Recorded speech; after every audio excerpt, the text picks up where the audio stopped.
Hello everyone, welcome to our YouTube channel. ఈరోజు Sunday special వల్ల నాకు బిర్యానీ తినాలని ఉంది డాడీ అంటే మా డాడీ ఇంట్లోనే బిర్యానీ చేసుకుందాం అన్నారు. సో బయట చికెన్ ఫ్లూ వల్ల ఎవరు చికెన్ అయితే తినట్లేదు కదండి, అందుకని మేము రొయ్యలు తెప్పించుకున్నాము. బిర్యానీలోకి కర్రీకి మటన్ తెప్పించుకున్నాము. ఈ బిర్యానీ అయితే నేను మా డాడీ కలిసి ప్రిపేర్ చేసామండి. దీన్ని మీకు నేను 2 minutesలో ఎక్స్ప్లెయిన్ చేసి చెప్తాను, వినండి. ముందుగా రొయ్యలు స్కిన్ తీసేసి 4 to 5 times క్లీన్గా వాష్ చేసుకోవాలి. తర్వాత కర్రీకి మరియు బిర్యానీకి తగినన్ని ఉల్లిపాయలు అనేది కట్ చేసి ఉంచుకోవాలి. అలాగే అల్లం వెల్లుల్లి పేస్టు, మసాలా అనేది నూరుకుని ఉంచుకోవాలి. అలాగే బిర్యానీకి కావాల్సిన బిర్యానీ సామాన్లు ఉంటాయి కదండి, అనాస పువ్వు, జాపత్రి, జాజికాయలు, యాలకులు, ఆకు, మరాఠీ మొగ్గ రెడీగా పెట్టుకోవాలి. అలాగే మనం ఎంతైతే బిర్యానీ చేసుకుంటామో దానికి తగిన గిన్నె అనేది పెట్టుకుని స్టవ్ వెలిగించి ఆయిల్ వేసుకోవాలి. మనం కట్ చేసి పెట్టుకున్న ఆనియన్స్ వేసుకుని ఫ్రై చేసుకోవాలి. అలాగే మసాలా సామాన్లు కూడా వేసుకోవాలి. మనం కడిగి పెట్టుకున్న రొయ్యల్ని ఉప్పు, కారం, పసుపు, అల్లం వెల్లుల్లి పేస్టు, మసాలా వేసుకుని 10 minutes పాటు నాననివ్వాలి.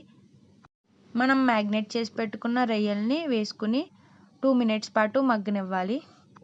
బిర్యానీ రైస్ని 2 to 3 times వాష్ చేసుకున్న తర్వాత ఒక 10 minutes పాటు నీటిలో నాననివ్వాలి. మేము 4 glasses ఆఫ్ రైస్ తీసుకున్నాము. దానికి 8 glasses ఆఫ్ వాటర్ అనేవి యాడ్ చేస్తాము.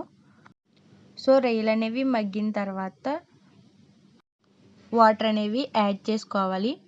ఇప్పుడే సాల్ట్ కూడా యాడ్ చేసుకోండి, తగినంత సాల్ట్ అనేది వేసుకోవాలి. మేమైతే సన్న బియ్యం అనేది బిర్యానీ రైస్ కింద తీసుకున్నాము. బాత్ మసూర్ రైస్ అయితే నాకు నచ్చదు, అందుకే యూజ్ చేయలేదు. ఈ రైస్ కూడా బిర్యానీకి చాలా బాగుంటుందండి. వాటర్ అనేవి 3 minutes పాటు మరగనిచ్చిన తర్వాత మనం కడిగి నానబెట్టుకున్న బియ్యాన్ని వేసుకోవాలి. రైస్ వేసుకున్న తర్వాత మూత పెట్టుకుని 10 నిమిషాల పాటు ఉడకనివ్వాలి. రైస్ అస్తమానం చూడక్కర్లేదు, ఆటోమేటిక్గా కుక్ అవుతుందండి.